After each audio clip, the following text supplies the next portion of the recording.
আসসালামু আলাইকুম। ওয়ালাইকুম আসসালাম। কেমন আছেন? আলহামদুলিল্লাহ ভালো। আপনি কেমন আছেন? আলহামদুলিল্লাহ। ১ম এই জানতে চাই তোমার নাম। আমার নাম সামিয়া আক্তার। আচ্ছা, সামিয়া আক্তার। বৃত্তি প্রায় আমরা শুনি যে মানুষ পায়। জি, হ্যাঁ? বৃত্তি আর সাধারণ যে আমরা পরীক্ষা দিই এই রেজাল্টের মধ্যে পার্থক্যটা কি?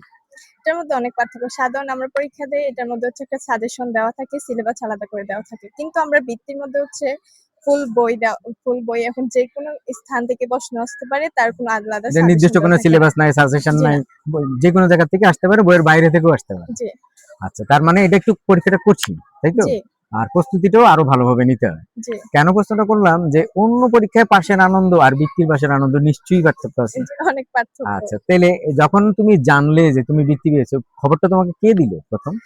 খবরটা আমার স্কুল থেকে আমার শিক্ষক ইব্রাহিম স্যার দিয়েছে কল দিয়ে। ইব্রাহিম স্যার ১ম তোমাকে জানায়, তাই না? জি। আচ্ছা, জানার পর তোমার কেমন লাগলো তখন? আমার ওইটার ফিলিংসটা বোঝানোর মতো না। যখন আমাকে জানিয়েছে আমার আনন্দটা এত বেশি ছিল, মানে কান্না করার মতো অবস্থা। তো এই রেজাল্টটা কি তোমার প্রত্যাশিত? জি, তাহলে ট্যালেন্ট পুলের বৃত্তিটা কেন এলো না? কি মনে হয়? এটা আমি মনে করি আমার দুর্বলতার কারণেই। কারণ আমার প্রশ্ন অনুযায়ী আমরা যতটুকু প্রিপারেশন নিচ্ছি, আমি মনে করি যে আমার সাধারণ জ্ঞানে যে বৃত্তিটা এসেছে এটাই বেশি। কারণ ট্যালেন্ট পুলে বৃত্তি পেতে হলে আমাদের প্রিপারেশনটা বই আমরা নিয়েছি শুধু প্রিপারেশন বই থেকে। কিন্তু আমাদের উচিত ছিল বইয়ের বাইরে থেকেও কিছু আলাদা প্রশ্ন থেকে প্রিপারেশন নেওয়া। মানে আরেকটু খোঁজখবর নিয়ে আরেকটু ভালোভাবে প্রস্তুতিটা জি, নেওয়া দরকার ছিল। এই প্রশ্নটা এই জন্যই করা, এই সাক্ষাৎকারটা যারা দেখবে, পরের জেনারেশন যারা তোমাদের আছে, এখন যারা ক্লাস 8 এ আছে, হুম, তারা যেন তোমাদের এই ভুলগুলি শুধরে নিজেরা ভালোভাবে প্রস্তুতি নিতে পারে সেইজন্য। হুম, কোনো আপত্তি তো নাই? জি না। আচ্ছা, ঠিক আছে। এজন্য আমরা একটু খোলামেলা কথা বলছি, যেহেতু এটা আমাদের ১ম উদ্যোগ। আমাদের স্কুল থেকে এরকম আগে যা হইছে আমরা সেগুলো আসলে ওইভাবে উপস্থাপন করতে পারিনি, হ্যাঁ? তো এইবার আমাদের মোট ৪ টা বৃত্তি এসছে। এর মধ্যে ১ টা ট্যালেন্ট হুইল, ৩ টা সাধারণ জ্ঞান। এটাও আমাদের আলহামদুলিল্লাহ ভালো। আমাদের পার্টিসিপেন্টের সংখ্যা কত ছিল? আর ২৫ জন। সম্ভবত ২৫, হ্যাঁ? ২১ জন। হ্যাঁ, ঠিক এই সংখ্যাটাই সম্ভবত ঠিক। এখানে আমার মেয়েও দিয়েছিল। আমি প্রায়ই তোমাদের সাথে আসা যাওয়া করতাম, জি, দেখতাম। তো আমার কাছে মনে হয়েছিল যে সামান্য একটু ভুলের জন্য হলেও বৃত্তিটা নষ্ট হয়ে যাবে। জি। কেউ পাবে না। তো শেষ পর্যন্ত দেখলাম আসলে তাই ঘটেছে। কম্পিটিশনটা হার্ড ছিল। এমনই হওয়া উচিত। নাইলে আসলে আনন্দ ওরকম হয় না। যত বেশি কঠিন পরীক্ষা, তত বেশি আনন্দ ফলাফল হয়, তাই না? জি। আচ্ছা, তাহলে আমরা তোমার কাছে আরেকটা প্রশ্ন জানতে চাই, সেটা হচ্ছে এখন যারা ক্লাস 8 এ আছে তাদের জন্য তুমি কি উপদেশ দেবে? এখন যারা ক্লাস 8 আছে তাদের উচিত ১ম থেকেই যেন এমনভাবে নিজেকে করে তোলা যেন বৃত্তির সময় যেকোনো প্রশ্ন দেখে বা হয়তো আমাদের তো হল করে যা দেবির দেওয়ার ওই জায়গায় যে ঘাবড়ে না যাওয়া। নার্ভাস যেন না হয়ে পড়ে। হুম, আর বারবার প্রিপারেশন নেওয়া, ঝালাই বারবার করা, আর চেক করা কোথাও ভুল আছে কিনা। জি, আর নিজেকে এমনভাবে গড়ে তোলা যেন পরীক্ষা দিচ্ছে ঠিক আছে, কত নাম্বার কারোর সাথে এমনভাবে কম্পিটিশন না করা যে ও এত পাইছে আমি এত পাইছি এটা না। নিজেকে যে নিজে এত নাম্বার কম পাইলাম কেন হুম, এটা নিয়ে। এটাই।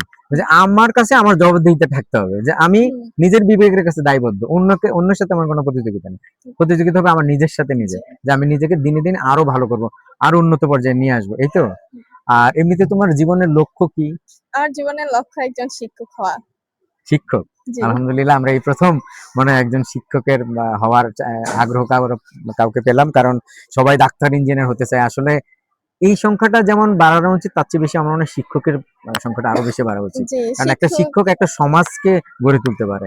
একটা ভালো শিক্ষক একটা ভালো সমাজ উপহার দিতে পারে যদি সে সৎভাবে চেষ্টা করে।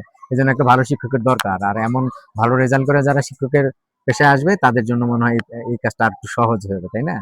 আর আরেকটা বিষয় শেষ পর্যায়ে এসে জানতে চাচ্ছি, সেটা হচ্ছে তোমার এই বৃত্তি পাওয়ার পিছনে কার ভূমিকা বেশি ছিল? আমার বৃত্তি পাওয়ার পিছনে আমার বাবা-মার আর শিক্ষক মন্ডলীর বেশি ভূমিকা ছিল। এবার আল্লাহর ছিল যে ভাগ্যে লেখার কারণে হয়তো পেয়েছি। আল্লাহর কারণ রহমত তো ভাগ্যে লাগবেই। সেই হুম, সাথে চেষ্টাটা করতে হবে জি, সবার সাথে প্রতিযোগিতায় টিকতে হলে। আর আমরা কিছু বাজে জিনিস শুনি, জানি, দেখি।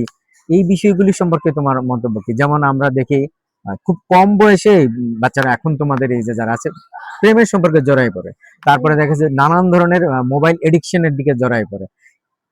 এটার ক্ষতিকর দিকগুলি কি? এখান থেকে কেন তাদেরকে উঠে আসতে হবে? নিজেকে যদি সঠিকভাবে গড়ে তোলার জন্য এবং দেশকে সেবা করার জন্য তাদেরকে মোবাইল এবং রিলেশন থেকে দূরে থাকতেই হবে। কারণ এগুলো একটা মানুষের জীবনকে নষ্ট করে দেয়। মোবাইল হচ্ছে মোবাইলের আস্তে, আস্তে হ্যাঁ, আমরা লেখাপড়ার জন্য মোবাইলটা ইউজ করতে পারি। মোবাইলের অনেক ভালো দিক আছে। হুম, হুম। কিন্তু আস্তে, আস্তে মোবাইলের প্রতি দেখা গেম ইত্যাদির মধ্যে আসক্ত হয়ে পড়লে লেখাপড়ার অনেক ক্ষতি হয়। আবার প্রেম করা অনেকেই দেখছি যে আমাদের একটা বয়সের কারণে তাদের হরমোনের ক্রিয়েটের কারণে তাদের হচ্ছে রিলেশনে জড়ায় পড়ে, কিন্তু এটা অনেক খারাপ এই দিক। বয়সে এই চাহিদাটা থাকবে, কিন্তু এই জি। চাহিদাকে আসলে অতিক্রম যদি না করতে পারে তাহলে পড়ার আগ্রহটা আসলে আর থাকে না। জি না। আমরা অনেককে দেখেছি খুব ভালো ছাত্র, বাবা মা অনেক টেক কেয়ার করে, কিন্তু তাদের এইসব বাজে নেশার কারণে তারা আসলে কাঙ্ক্ষিত ফল আর কখনোই অর্জন করতে পারে না, জি তাদের না। জীবন ধ্বংস হয়ে যায়। তো আমরা সবার উদ্দেশ্যে এটাই বলবো যে আমাদের ছোট বোনটার মুখে যা শুনলেন, সবাই যেন আমরা এই জিনিসগুলি করবার চেষ্টা করি, আপনাদের বাচ্চাদেরকে অন্তত এই বিষয়গুলি সতর্ক রাখবেন। আর সবাই একটু চেষ্টা করবেন এই বিষয়গুলি সবার মাঝে ছড়িয়ে দিতে, বেশি করে লাইক শেয়ার যদি করেন তাহলে সবাই এই জিনিসগুলো আরো বেশি বেশি জানতে পারে। আর যে বাচ্চাগুলো আজকে ভালো ফলাফল করলো তাদের নিশ্চয়ই একটা আবেদন আপনাদের কাছে থাকতেই পারে যে বেশি মানুষ জানুক, তাহলে আগ্রহটা আরো বাড়বে। এই কথা বলে আজকে এখান থেকে বিদায় নিচ্ছি। আসসালামু আলাইকুম।